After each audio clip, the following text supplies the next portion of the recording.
మీ అభిరుచికి తగ్గ సరికొత్త డిజైన్స్ తో వస్తుంది మర్రి గోల్డెన్ డైమండ్స్. ఏప్రిల్ 12న విక్టరీ వెంకటేష్ గారి చేతుల మీదుగా గొప్ప ప్రారంభం. అందరికీ నమస్కారం and welcome to my special series queen. మామూలుగా కాలం గడుస్తున్న కొద్దీ కొంతమంది అలా కొద్దిగా వయసు జాడలు కనిపిస్తూ ఉంటాయి. కొంతమంది కొంచెం మెచ్యూరిటీ వచ్చి ఒకలాగా తయారవుతారు ఒక 20 ఏళ్ల తర్వాత. కానీ కొంతమందిని చూస్తే మాత్రం ఒక దాదాపు 99లో ఎలా ఉన్నారో ఇప్పుడు అంటే 25 ఇయర్స్ దగ్గర ఈ టైంలో కూడా చూస్తే కూడా అదే చెక్కు చెదరకుండా కంటిన్యూ అవుతుంటారు. దానికి కారణం బహుశా వాళ్ళ అంతఃసౌందర్యం కావచ్చు, లేదు వాళ్ళు చేసే పని మీద బోల్డ్ అంత లవ్ ఇష్టం కావచ్చు. అండ్ ఇవాళ మనం మాట్లాడుతున్న క్వీన్ ఎవరంటే నటి ప్రమోదిని.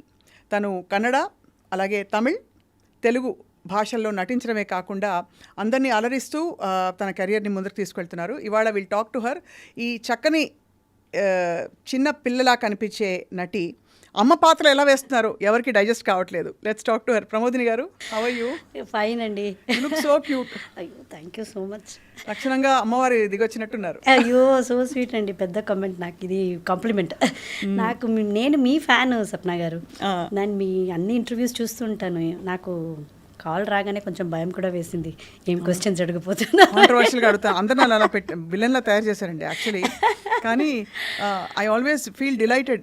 చక్కగా సీరియల్స్ చేయడం especially is not at all easy. మామూలు ఫిల్మ్ యాక్టింగ్ కంటే కూడా చాలా టఫ్ అన్న అభిప్రాయం. What you feel? నిజమేనా అది? నిజమే అండి. అందుకే సీరియల్లో చేసే ఏ యాక్ట్రెస్ అయినా సినిమాలో ఈజీగా చేసేస్తారు. అవును, చాలా పేషెన్స్ కావాలి కదా టీవీ సీరియల్స్. చాలా పేషెన్స్ కావాలి. అండ్ అదొక స్కూల్ లాగా మాకు చాలా నేర్పిస్తుందండి సీరియల్ అనేది. మాకు ఫ్యామిలీ కంటే ఎక్కువ అక్కడ మేము టైం స్పెండ్ చేస్తూ ఉంటాం. సో ఫ్యామిలీ బాండింగ్, పేషెన్స్, ఎంత ఫ్యామిలీ, ఇంకా ఆ పేషెన్స్ ఇవన్నీ నేర్పించేది మన రియల్ లైఫ్లో కూడా అది చాలా వరకు హెల్ప్ అవుతుంది. Correct, that's true. చాలా చిన్న వయసులో యాక్టింగ్లో కూర్చుంటారు మీరు. అవునండి, నేను చైల్డ్ ఆర్టిస్ట్గా ఎంటర్ అయ్యాను. మా మమ్మీకి చాలా ఇంట్రెస్ట్. అవును. చైల్డ్ ఆర్టిస్ట్గా మీరు అసలు మీలో యాక్టింగ్ జీన్స్ ఉన్నాయని ఎలా తెలుసుకున్నారు పేరెంట్స్? మమ్మీకి ఉన్నింది, డాడీకి ఉన్నింది. మన వీఆర్ 3 sisters 1 brother. సో ఎవరిలైనా ఉంటుంది ఆ జీన్స్ అని చెక్ చేసుకొని వస్తే లాస్ట్ మేము ఇద్దరు twins. Actually I'm twin. So మన ట్విన్. సో మీ ట్విన్ కౌంటర్ పార్ట్ ఎవరు? ప్రశాంతిని అని చార్లెట్ US లో ఉంటారు. ఓహో, మీ ఇద్దరు అయితే సీతా గీతలా ఒకేలా ఉంటారా? Identical? We are identical twins. Wow, that must be so cute. అవును, చిన్నప్పుడు మేము ఒక ఎగ్జిబిషన్ లాగా ఉండేవాళ్ళు స్కూల్లో. ఎక్కడికి వెళ్ళినా ఇద్దరు ఒకేలాగా ఉండేవాళ్ళు. మా డాడీ వేరే ఒకే టైప్ డ్రెస్సెస్ వేసేవారు. సో అలాగే వస్తూ కూడా సినిమాలో కూడా నేను వెళ్ళకపోతే తను వెళ్ళి నా క్యారెక్టర్ చేసి వచ్చేది. అలా కూడా జరిగిందా? ఇది సినిమాలో జరిగేది నిజంగా జరిగిందని చెప్పారు. మీ మాతృభాష కన్నడ కదా ప్రమోదిని? ఆర్ తెలుగా, తమిళ? అంటే డాడీ తెలుగు అండి, మమ్మీ కన్నడ, హస్బెండ్ తమిళ. చాలా అమ్మ తల్లి, మొత్తం దక్షిణ భారతదేశం అంతా మీ ఇంట్లోనే ఉంది. Proud Indian. No, that's why actually you speak so well. And I feel అన్నిట్లోంచి బెస్ట్ వర్డ్స్ మీరు పికప్ చేసుకున్నారు. మీ ఆహార్యం, మీ బొట్టు కట్టు అంతా చూస్తుంటే కొంచెం తమిళ్ ఇన్ఫ్లుయెన్స్ కనిపిస్తూ ఉంటుంది. అవునా కదా? మీరే చెప్పాలి. అవునా? మీ స్మైల్, ప్రెజెంట్నెస్ చూస్తే కన్నడ కనిపిస్తుంది. అండ్ మీ కాన్ఫిడెన్స్ చూస్తే తెలుగు.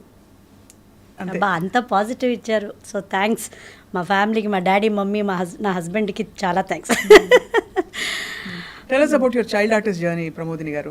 చాలా ఫ్యాసినేటింగ్. అంటే ఇప్పుడు కూడా మీరు అమ్మ అంటే నమ్మలేము, బట్ క్యారెక్టర్స్ వరకు ఓకే కదా? ఐఎమ్ హ్యాపీ అండి. అయితే అంటే చైల్డ్ ఆర్టిస్ట్గా ఒకసారి ఒక పేపర్లో ఇంటర్వ్యూ ఇచ్చారు. చైల్డ్ ఆర్టిస్ట్గా మమ్మీకి ఫస్ట్ నుంచే తను హీరోయిన్ అవ్వాలా అనుకున్నారంట ఆ కాలంలో. మమ్మీ వచ్చి బి సరోజాదేవి గారి పెద్ద ఫ్యాన్. సో ఆమెను చూసి తను కూడా నేను ఒకరోజు హీరోయిన్ అవ్వాలని, అప్పుడంతా ఎంకరేజ్మెంట్ లేదు. తను మంచి క్లాసికల్ డాన్సర్. సో మా పెద్ద అక్కలో ట్రై చేశారు, అన్నయ్యని ట్రై చేశారు. ఆ తర్వాత ఒక 10 years గ్యాప్ తర్వాత నేను, నా సిస్టర్ పుట్టాము. సో మన ఇద్దరిలో ఒక కళను చూసి ఎంకరేజ్ చేసేకి స్టార్ట్ చేశారు. అప్పటి నుంచే 3 yearsలో స్కూల్కి చేర్పించేది ఎలా చేర్పించారో డాన్స్ కూడా అలాగే స్టార్ట్ చేశారు. Both classical dancer. సో ఆ క్లాసికల్ డాన్స్తో పాటే సినిమాకు ట్రై చేసేవారు. అప్పుడు ఇంత ఆపర్చునిటీస్ లేదు కదా. సో ఒకసారి పేపర్లో ఒక ఇంటర్వ్యూ చూసి మమ్మల్ని తీసుకెళ్లారు మమ్మీ డాడీ. అక్కడికి వెళ్తే చాలామంది పిల్లల్లో నేను, నా సిస్టర్ ఒక మూవీకి సెలెక్ట్ అయ్యాము. ఇంటర్వ్యూ చేశారు. అప్పుడు చిన్న పిల్లలు, ఒక 5.5, 6 years old. సో సో ఆ సినిమా నుంచి నాకు స్టార్ట్ అయింది కెరియర్ జర్నీ చైల్డ్ ఆర్టిస్ట్గా. You realise your born for స్క్రీనా? 100% నాకు అదే అనిపిస్తుంది. అంటే అప్పుడు తెలీదు, మమ్మీ ఒక ఇంట్రెస్ట్ ఆర్టిస్ట్ అయితే బాగుంటుంది, అందరూ నిన్ను చూస్తారు, బాగా చేయాలి, డైరెక్టర్ చెప్పేది వినాలి, అలాగే డాడీ కూడా ఎంకరేజ్మెంటే. సో వాళ్ళిద్దరూ నాకు డే 1 నుంచి నాకు పెళ్ళి అయ్యేదాకా నన్ను ఇండస్ట్రీలో కరెక్ట్గా ఎలా తీసుకురావాలి, ఏం చేయాలి అనేది వాళ్ళు నాతో పాటే ఉండి ఇప్పుడు ఇంతవరకు నేను ఉన్నానంటే because of their blessings and encouragement. I'm sure. అయితే క్లాసికల్ డాన్సర్స్ మీరు అరంగేట్రం అది పర్ఫార్మెన్సెస్ అన్ని బాగా ఇచ్చారు కదా? పర్ఫార్మెన్స్ ఇచ్చానండి. నేను అరంగేట్రం చేయలేదు, నా సిస్టర్ చేసింది. నేను కొంచెం సినిమా వైపు వచ్చేసాను, ఎక్కువ ఫిల్మ్ వైపు వచ్చేసారు. రైట్. కానీ ఇద్దరు ఐడెంటికల్గా ఉన్నప్పుడు తనకు ఎందుకు కలగలేదు అని ఆలోచిస్తున్నాను ఈ యాక్టింగ్ పట్ల. అదే ప్రాబ్లం అండి. అందుకే ఏమైపోయిందంటే తనకు ఇంట్రెస్ట్ ఉండేది నేను చేయాలా అని, బట్ ఒకే సినిమాలో ఇద్దరిని వేయలేము, ఒకేలాగా ఉంటాము. ఇంకా వేరే సినిమాలో కాస్టింగ్ చేస్తే మళ్ళీ నేనే అనుకుంటాను, అంటే నేను కొంచెం పాపులర్గా ఉండేదాన్ని. అండ్ అప్పుడు ఏమైపోయేదంటే తను కొంచెం డాన్స్, క్లాసికల్ డాన్స్ వైపు ఇంట్రెస్ట్ చూపించే స్టార్ట్ చేశారు. నాకేమైనా ఎమర్జెన్సీగా షూటింగ్ వెళ్ళలేకపోయాను, లేకపోతే డేట్ క్లాష్ ఏదైనా అవ్వలేదంటే అప్పుడు ప్రొడ్యూసర్ డైరెక్టర్సే చెప్పేవారు, నీ కోసం షూటింగ్ క్యాన్సిల్ చేయలేము, లొకేషన్ దొరకదు, ఆర్టిస్టులు దొరకరమ్మా, నీ సిస్టర్ నీలాగే ఉంది కదా, పంపించేసేయి, మేము చేసుకుంటాం షూటింగ్ అనేవారు. అంత తర్వాత షీ యూస్ టు గో. తను నా క్యారెక్టర్ని చేసి వస్తే అసలు ఎవరికి తెలియదు మేము ఇద్దరున్నామని చాలా రోజులు. ఇది సీక్రెట్ ఇవాళ చెప్తున్నారు అనమాట, బ్రేకింగ్ న్యూస్ అని వేస్తాం.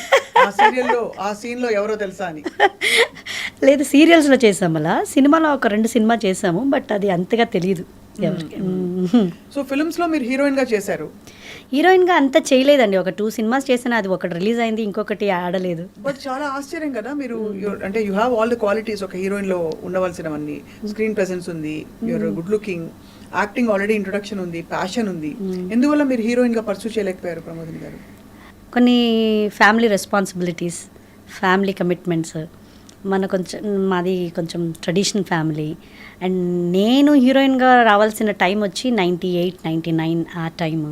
చాలా గ్లామరస్ ఇండస్ట్రీ అప్పుడు. ఇప్పుడైతే ఒక న్యాచురల్గా ఉండాలి, అమ్మాయి అయితే మా పక్కింటి అమ్మాయిలాగా ఉండాలి అని ఇప్పుడు ట్రెండ్. అప్పుడైతే హీరోయిన్ అంటే హీరోయిన్ లాగే ఉండాలి, ఆ గ్లామర్ ఉండాలి, హైట్ ఉండాలి, పర్సనాలిటీ ఉండాలి, బోల్డ్గా ఉండాలి అని, అవన్నీ అంత చైల్డ్ ఆర్ట్స్గా చేశాక వచ్చాక తర్వాత ఆ ఒక ఫేస్ని మా ఇంట్లో ఒప్పుకోలేదు. అండ్ నేను కూడా, నాకు అంత ధైర్యం లేదు, చెయ్యాలి, బోల్డ్గా చెయ్యాలి. అలాంటి మనల్ని పెంచిన ఒక విధానమే వేరే.